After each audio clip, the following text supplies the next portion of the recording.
Now to a story that we've been tracking from the word go, the Russia spy poisoning case. More than 24 countries have expelled Russian diplomats, blaming Moscow for poisoning a spy, a former double agent in the United Kingdom. It has been more than 2 weeks since the whole scandal broke out, but Russia so far has only chosen to retaliate through tough words. Today, a spokesperson from the Russian Foreign Ministry gave a point-by-point rebuttal to Britain's charges. Moscow has accused London of denying consular access to the victims. Listen in. We are witnessing obvious prevention of access for Russian representatives to Russian victims. With these methods, Great Britain openly and without any constraint violates international law, and in particular the Consular Convention between the Soviet Union and the United Kingdom of Great Britain and Northern Ireland of 1968. The Russian Foreign Ministry said today that the charges by the British government are politically motivated. WION has learned that the Kremlin is evaluating a range of options. This includes evicting diplomats and shutting down consulates in the United States. British Foreign Secretary Boris Johnson feels that the Kremlin was caught by surprise.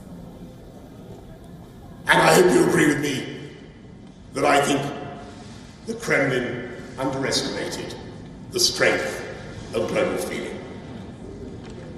If they thought that the world had become so hardened and so cynical as not to care about the use of chemical weapons in a place like Salisbury, if they believed that no one would give a fig about the suffering of Sergei and Yulia Skripal, or that we would be indifferent to the reckless and contemptuous disregard for public safety that saw 39 others seek medical treatment, if they believed we had become so morally weakened, so dependent on hydrocarbons, so chronically risk-averse, and so fearful of Russia that we would not dare to respond, then this is their answer.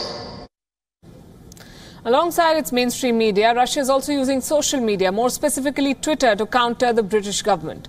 The Russian embassy's account has published several tweets claiming that the UK government's version is not supported by any facts. One tweet even accused the British Army of sponsoring a media campaign against Russia for a jump in its yearly funding. But amid the diplomatic war, the doctors treating the Skripals today said that the health of Sergei Skripal's daughter Yulia Skripal is improving rapidly. Her condition is no longer critical. Her father, the former Russian double agent, though remains critical but stable. Joining us is my colleague, WION correspondent Julia Chapman, with us from Moscow. Julia, the government of Russia has been saying for days now that they are going to retaliate, that this is a provocation and Russia will not take it lying low. But at the same time, Russia seems to be taking it lying low, with only tough words to match the actions from other countries. That's right. We haven't seen any concrete measures being taken yet by Russia. We were expecting perhaps today to hear some of those being announced by the Foreign Ministry spokeswoman Maria Zakharova, but she instead spoke at length in her weekly briefing, spoke for about 2.5 hours. Most of that time was dedicated to the case surrounding Sergei Skripal and the diplomatic fallout of that. So far, as of yet, no further measures have been taken by Russia.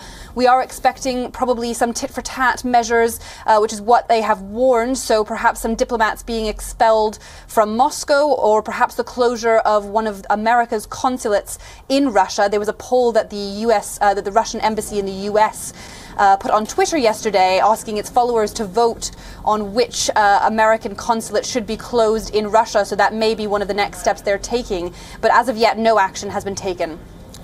What is the sense on the street? Do Russian citizens see this as the government put it, we are being scapegoated, we are the scapegoats of the world? Do they see Vladimir Putin standing up to the kind of pressure that is being put on Russia, even though the investigation is not complete? The British government jumped to the conclusion that it was indeed a Russian hand in this poisoning. How is it being received there, and why do people think that Russia is not acting?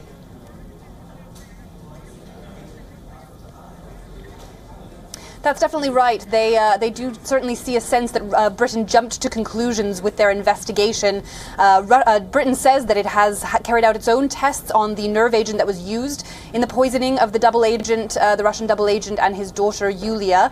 It says that it was a Novichok nerve agent which was developed by the Soviet Union, but the Organization for the Protection of Chemical Weapons is also going to be carrying out its own independent analysis. So the view from Russia is that actually, yes, they have jumped to conclusions and they're pointing the finger at Russia prematurely.